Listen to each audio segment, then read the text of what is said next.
السلام علیکم ورحمۃ اللہ وبرکاتہ۔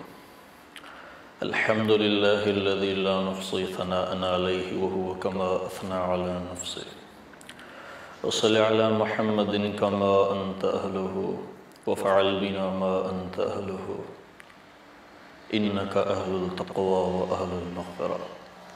وقال النبی صلی اللہ تعالی علیہ وسلم ان اللہ بعثنی کافۃ للناس رحمۃ فأد عنی، او کما قال صلی اللہ تعالی علیہ وسلم۔ میرے محترم بھائیوں دوستو، کچھ دنوں سے ایک افواہ پھیل رہی ہے کہ میں نے یوں کہا کہ میں مولانا طارق جمیل صاحب کا بیٹا ہوں اور میں ان کا شاگرد ہوں، لہذا ان دونوں باتوں کی کوئی حقیقت نہیں ہے۔ نہ میں نے یہ کہا کہ میں مولانا صاحب کا بیٹا ہوں، اور نہ میں نے یہ کہا کہ میں مولانا صاحب کا شاگرد ہوں۔ میں نے ان دونوں باتوں میں سے ایک بات بھی میں نے نہیں کی۔ لوگ آواز کو سن کے اور شکل و صورت اس کے اعتبار سے اپنے ذہن کے مطابق لوگوں نے اس بات کو آگے بڑھایا ہے، لہذا میری تو مولانا طارق جمیل صاحب سے بڑی محبت ہے، بڑی عقیدت ہے، اس میں کوئی شک اور شبہ کوئی نہیں ہے۔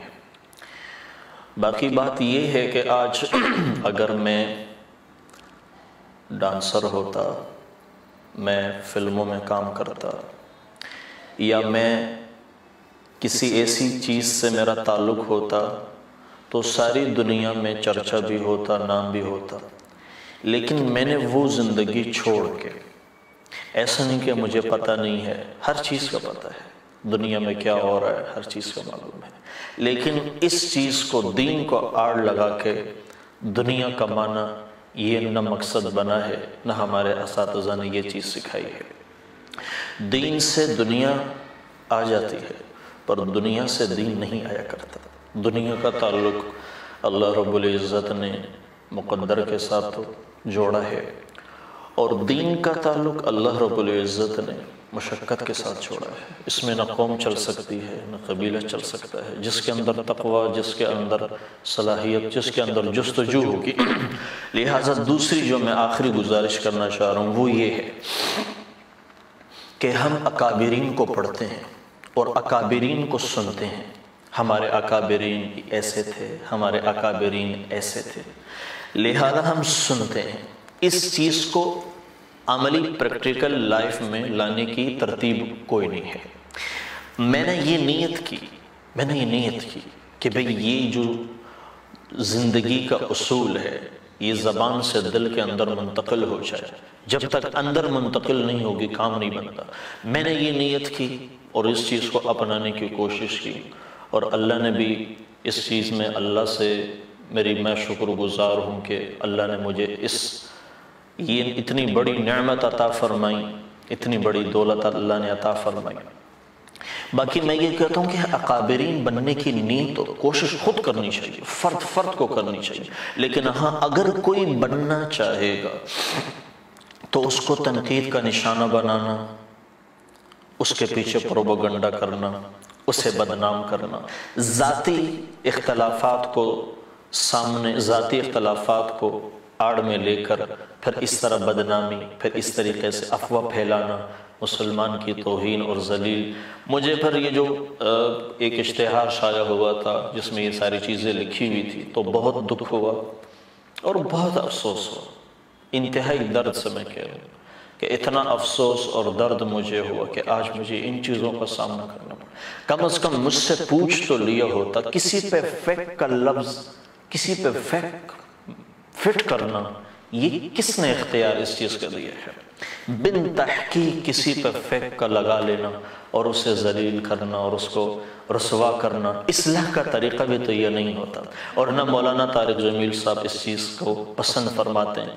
اور لہٰذا میں یہ بات آخر میں کہتا چلا جاؤں کہ میری ان سے بڑی عقیدت ہے، مولانا صاحب ان سے بہت کچھ سیکھا ہے، استاد میرے استاد کی جگہ پر ہیں، ان سے بہت کچھ سیکھا، باقی ہے نا، میں آپ کو ایک بات سناؤں، مولانا کا ایک شعر، گلے خشبوئی در حمام روزے رسید الدست محبوب بدستم بدو گفتم کے مشکی یا عبیرے کہ ازبوئے دل آویزے تو مستم بگفتہ من گلے ناچیز بودم ولیکن مدت با گل نشستم جمال ہم نشین در من اثر کد وگرنا من ہما خاقم کے ہستم۔